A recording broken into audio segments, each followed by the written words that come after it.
Entre os gêneros mais amados pelos gamers está o RPG, que costumam contar histórias longas e tem personagens bem desenvolvidos, além de sistemas de luta e evolução que prendem todo mundo por dezenas de horas. O que poucas pessoas conhecem é a origem destes jogos de videogame, que é conhecido hoje como RPG de mesa. Mas o que é o RPG? Explicar isso sempre foi bastante difícil, porque o RPG não é algo que pode ser definido com poucas palavras. O significado para esta sigla RPG é Role Playing Game, ou jogo de interpretação de papéis. Este hobby teve início nos jogos de estratégia de tabuleiro.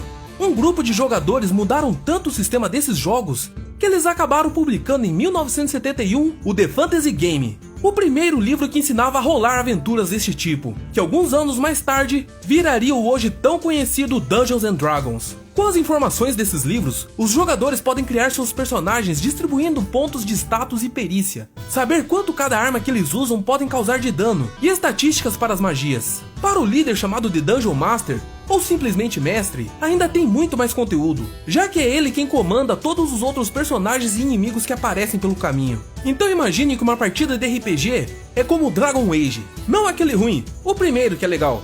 Os jogadores são os personagens que controlamos, um para cada. Quando vai conversar com um NPC, o jogador representa seu próprio personagem, e o mestre assume o papel do NPC. Numa batalha, cada jogador também controla seu personagem, e o mestre é encarregado de controlar todos os oponentes. Então o RPG de mesa é só uma forma arcaica de jogar videogame? De jeito nenhum. Como não estamos limitados ao que tem na programação de um jogo, podemos fazer o que quiser, dentro das capacidades do personagem. Por exemplo, no videogame, quando vamos enfrentar um dragão, temos nossos conjuntos de ataque e defesa, e temos que usar isto muito bem para derrotar o inimigo. Porém, no RPG de mesa, as opções são praticamente infinitas. Além disso que fazemos no videogame, podemos, por exemplo, colocar um arqueiro escondido na copa de uma árvore, se concentrando para dar um tiro certeiro num ponto vital da criatura. Ou o ladrão do time pode sair de batalha, encontrar o ninho do dragão, roubar um ovo e chantageá-lo. Ou ainda, se a lábia dos personagens forem realmente muito boa, podem tentar resolver as coisas pacificamente na conversa.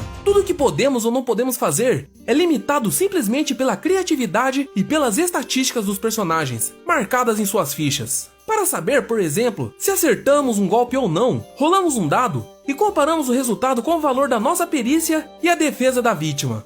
Mesma coisa para, por exemplo, saber se nosso personagem é capaz de escalar um muro liso, ou se o mago super inteligente do grupo consegue resolver um enigma. Rola o dado e compara o resultado com a destreza ou a inteligência do personagem, com o nível de desafio proposto pelo mestre. A gente pode ver a popularidade do RPG nos Estados Unidos em vários filmes ou desenhos onde aparece um grupo jogando, como no ET, o Extraterrestre ou no Laboratório de Dexter. Agora você já sabe. Sempre que ver um grupo numa mesa cheia de papéis, miniaturas e dados esquisitos, é porque eles estão jogando RPG. Por sinal, lembra do Mestre dos Magos, né? No original, ele se chama Dungeon Master, ou seja, o mestre do jogo. E por isso ele sempre sumia. Afinal, ele só aparecia para passar a aventura para os personagens. Coisa parecida com o que acontece nos jogos. É que o RPG é um dos melhores exercícios de criatividade e imaginação que existe. Além de incentivar a literatura, procurar conhecer mais de história, física, conhecimento geral e o principal, é uma atividade completamente social, já que é impossível jogar isto sem amigos. Além disso, apesar de ser considerado um jogo, o RPG não é competitivo. Não existe perdedor ou vencedor numa sessão de RPG. O mestre